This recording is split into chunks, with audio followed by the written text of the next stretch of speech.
Mga kakripto, handa na ba kayong makita ang real value ng XRP?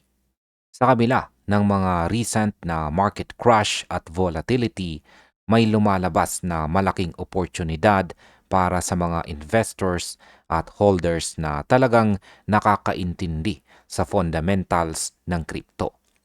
Sa video na ito, pag-uusapan natin kung bakit sinasabi ng mga eksperto na si XRP ay handa nang ipakita ang kanyang tunay na halaga at ano ang mga signals na dapat nating bantayan bilang active market participant. At ayan, simulan po natin sa ating unang katanungan kung ano po ba ang nangyari sa recent crypto crash at saka leverage.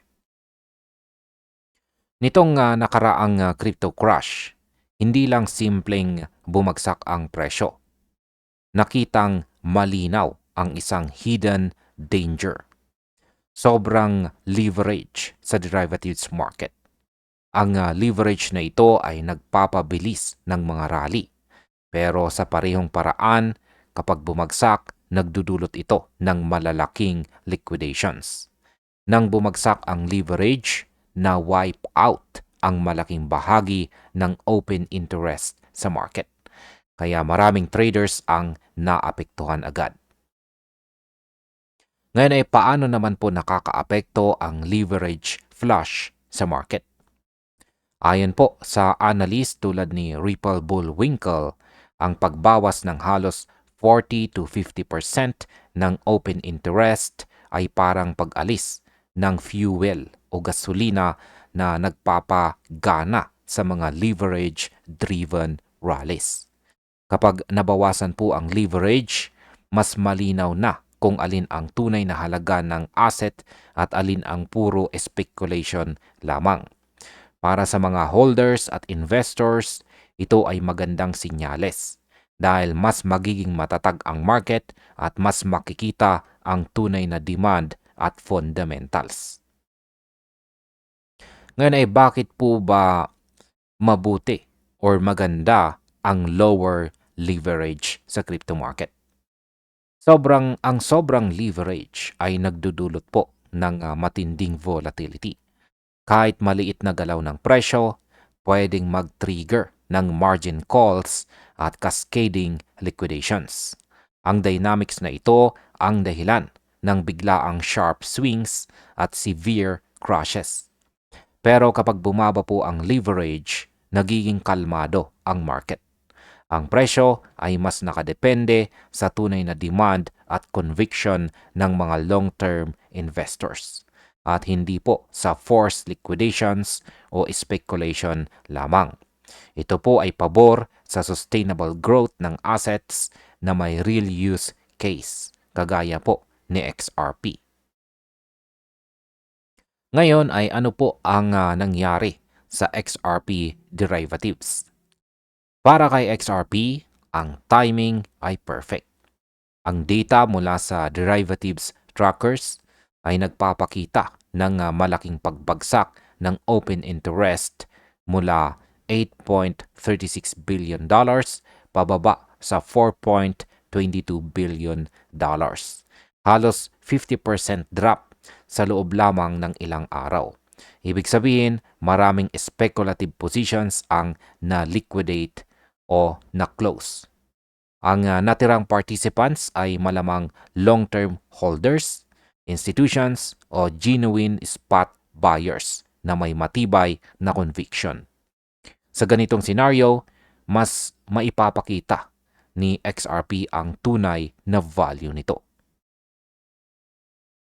Ngayon ay ano po ba ang ibig sabihin nito para sa mga holders at investors? Kung ikaw ay isang active holder o investor, ang deleverage na market ay nagbibigay po ng malinaw na sinyales. Mas malaki ang posibilidad na ang price action ay mas driven ng fundamentals kaysa sa speculative noise.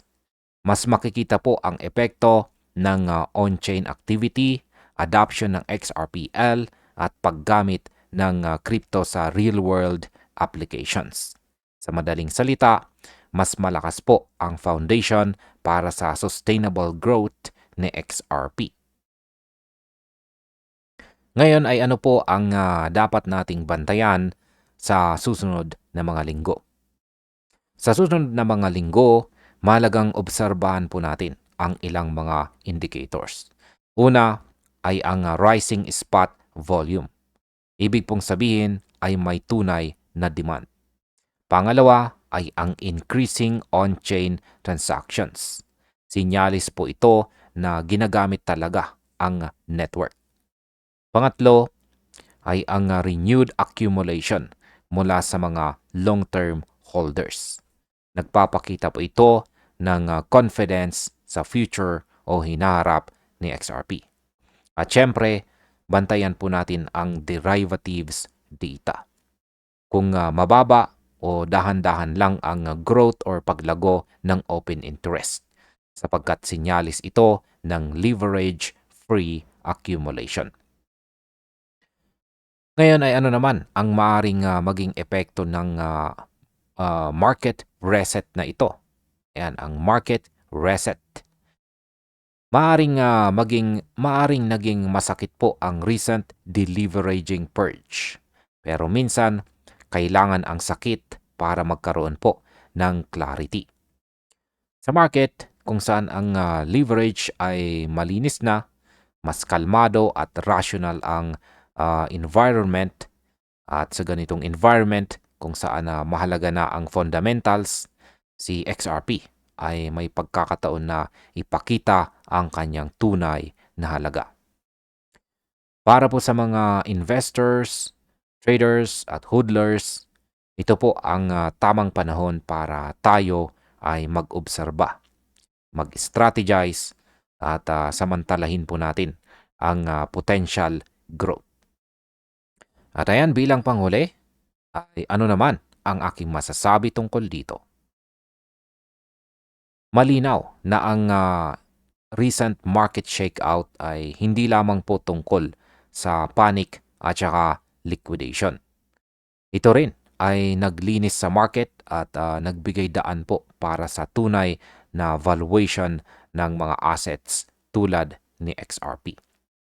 Para sa mga may long-term vision, ang susunod na mga linggo ay critical para makita po natin kung paano mag-rebound si XRP sa isang mas fundamentals-driven market.